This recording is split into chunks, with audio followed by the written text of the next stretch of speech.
നമസ്തേ. ജ്യോതിഷി online ആപ്പിലേക്ക് എല്ലാവർക്കും സ്വാഗതം. വിശേഷിച്ചും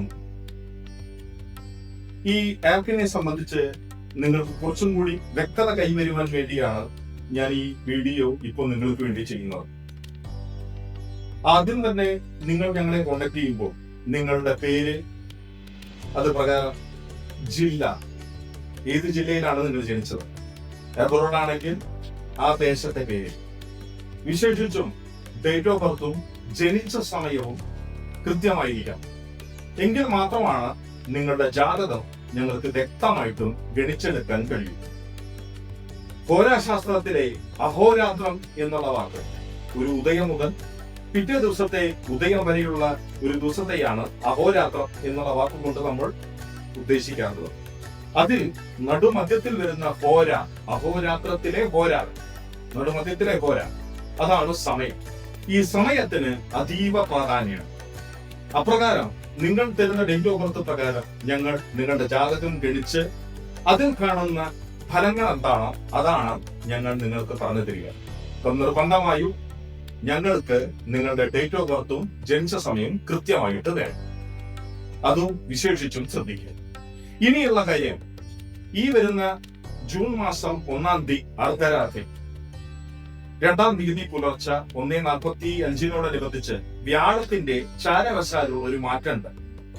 അതും ഒരുപാട് പേർക്ക് വ്യാഴം അനുകൂലവും കുറെ പേർക്ക് വ്യാഴം അനർത്ഥവുമാണ്. അതിനെക്കുറിച്ച് ആധികാരികമായി 2 വാക്ക് ഞാൻ ഈ രീതിയിൽ പറയാം.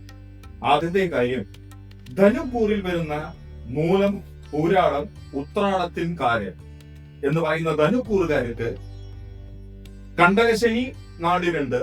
പോരാത്തതിന് വ്യാഴപ്പകർച്ച 8-ാം ഭാവത്തിലേക്കാണ്. അത് അവർക്ക് ഒരുപാട് ദുരിതങ്ങളും കാര്യങ്ങളും ചെയ്യും. വിശേഷിച്ചും അവർക്കുള്ള വഴിപാടുകൾ, കാര്യങ്ങൾ നിങ്ങൾ വിളിക്കുന്ന സമയത്ത് ഞങ്ങൾ എല്ലാവരും വ്യക്തമായി നിങ്ങൾക്ക് പറഞ്ഞു തരാം.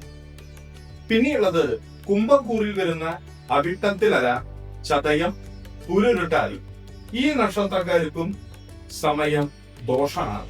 വിശേഷിച്ചും 6-ലേക്കുള്ള വ്യാഴത്തിന്റെ ചാരവശാലുള്ള പകർച്ച അത് നല്ലതല്ല. 3-ാം വ്യാഴമായി വരുന്ന ഇടവക്കൂറുകാരായ കാർത്തിക, രോഹിണി, മകീരം എന്നീ 4 വിശേഷിച്ചും 3-ലെ വ്യാഴം ദുരിതാണ്. എങ്കിലും താൽക്കാലികമായിട്ടുള്ള പ്രതിവിധി എന്ന് പറയുന്നത് ലളിത സഹസ്രനാമ പാരായണം. അത് ക്രിസ്ത്യാനി ആണെങ്കിൽ നിങ്ങൾ ചെയ്യേണ്ടത് മാതാവിനെ നിങ്ങൾ പ്രാർത്ഥിക്കുക, വിശേഷിച്ചും വേളാങ്കണ്ണി മാതാവിനെ. മുസ്ലിം ആചാരത്തിലുള്ളവർക്ക് പച്ചപ്പട്ട് 2 മീറ്റർ നീളമുള്ളത് ജാറത്തിൽ പുതയ്ക്കാൻ, അപ്രകാരം തന്നെ 3 കൂട് ചന്ദനത്തിൽ അത് ജാറത്തിൽ കത്തിക്കാനുള്ളതാണ്. അത് വിശേഷിച്ചും ചെയ്യുക. വിശേഷിച്ചും സക്കാത്ത് ഭണ്ഡാരത്തില് വഴിപാടുകൾ തീർക്കണം. ശരി, നന്ദി, നമസ്കാരം.